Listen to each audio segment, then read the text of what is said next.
O teleacolhimento ele tem como objetivo realizar o acolhimento a pessoas que estão em sofrimento por conta do Covid, isolamento social ou algo relacionado à pandemia, né, algum sintoma e questões relacionadas à pandemia. Ele pode ser feito através do aplicativo Atende em Casa, então você entra no aplicativo, preenche aquelas perguntas iniciais e você vai ser direcionado, né, ao serviço do teleacolhimento. É como se fosse um serviço dentro do aplicativo web Atende em Casa. O usuário ele vai ser atendido por uma equipe muito profissional, né, que vai desde psiquiatras, psicólogos, assistentes sociais, nutricionista, terapeuta ocupacional, fonoaudiólogo, assistente social, e essa equipe ela tá para escutar a pessoa. Então ele vai trazer o primeiro acolhimento, ela vai trazer a escuta qualificada para poder atender esse usuário na sua demanda que ele trouxer, né, seja ela relacionada à violência, à própria saúde mental mesmo, a questões sociais. Então a gente tem uma equipe preparada para acolher essa demanda que está gerando sofrimento psíquico a esse usuário. Quando a Covid começou a ter impactos psicossociais na sociedade, né, se deu em foco logo necessariamente para questões da psicologia e da psiquiatria.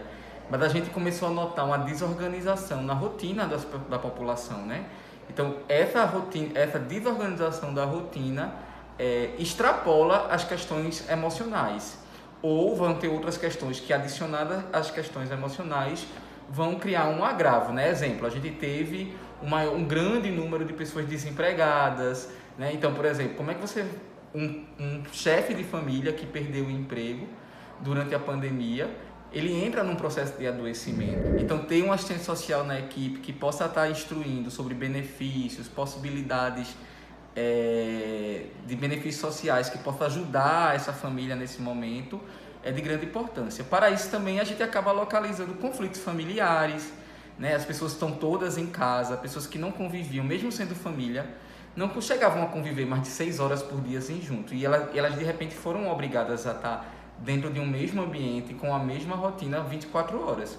Então a gente também ficou muito atento, enquanto equipe multi, para localizar possíveis violências, né, intrafamiliares, violência doméstica, violência de gênero, violência LGBTfóbica, violência contra o idoso ou contra a criança. Então a equipe multidisciplinar ela consegue ter uma escuta que vai para além da questão do adoecimento, né? E aí a gente teve também, foi muito importante a gente ter fisioterapeutas, farmacêuticos, nutricionistas, porque cada um dentro da sua escuta, dentro da sua possibilidade de cuidado, acabava captando outras demandas psicossociais no cotidiano dessa população que foram afetadas ou foram agravadas por conta do Covid. A gente teve a primeira onda que foi o Covid, a segunda onda que são as questões, né, de resquícios do Covid, assim, de financeiro, recursos, relacionados a recursos.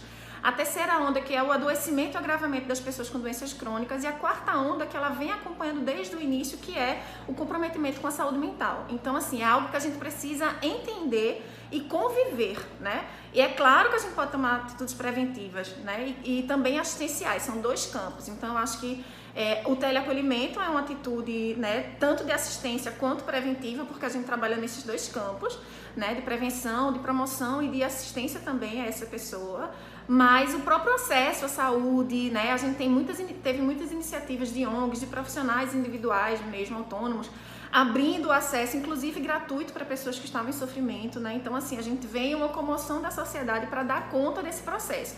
Porém, é algo que a gente vai precisar conviver ao longo do tempo, né? Não é algo que vai acabar agora, porque o Covid não tem previsão de finalização.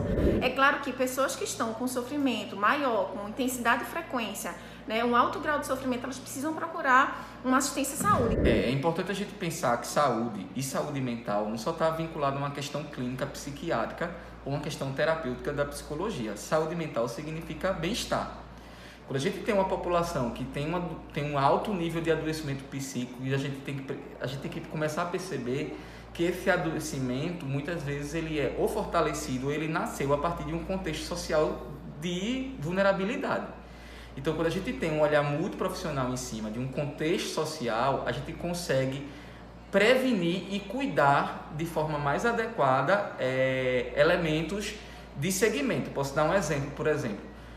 Como é que a gente vai trabalhar bem-estar da população idosa durante uma pandemia, né? Essa população idosa, ela teve sua rotina para além de desorganizada, eles tiveram um peso porque era uma população de risco. Então, assim, o contexto de vivência dessa população, população de idosos, ela precisa trabalhar com um olhar muito profissional, porque não é só uma questão ficar em casa, é o peso de se transformar a pessoa errada da família, é o querer sair, não poder, é um idoso que de repente tinha uma vida independente e ele começou a depender de alguém, e aí isso atrapalha ele até financeiramente, ele não tinha esse custo de pagar alguém para fazer algumas coisas para ele, agora ele tem que pagar. Então, todas essas questões de sociabilidade precisam ser visualizadas, tanto para o idoso quanto para as mulheres, né? O aumento da violência doméstica, né, nas casas. Então, como é que eu vou cuidar dessas mulheres que sofreram violência doméstica durante uma pandemia? Essas mulheres naturalmente vão criar traumas por conta da violência. Então, a gente precisa analisar contextos de violência, contextos de vulnerabilidade, e nesse contexto só um olhar muito profissional vai achar uma solução de estratégia, tanto para prevenir quanto para cuidar.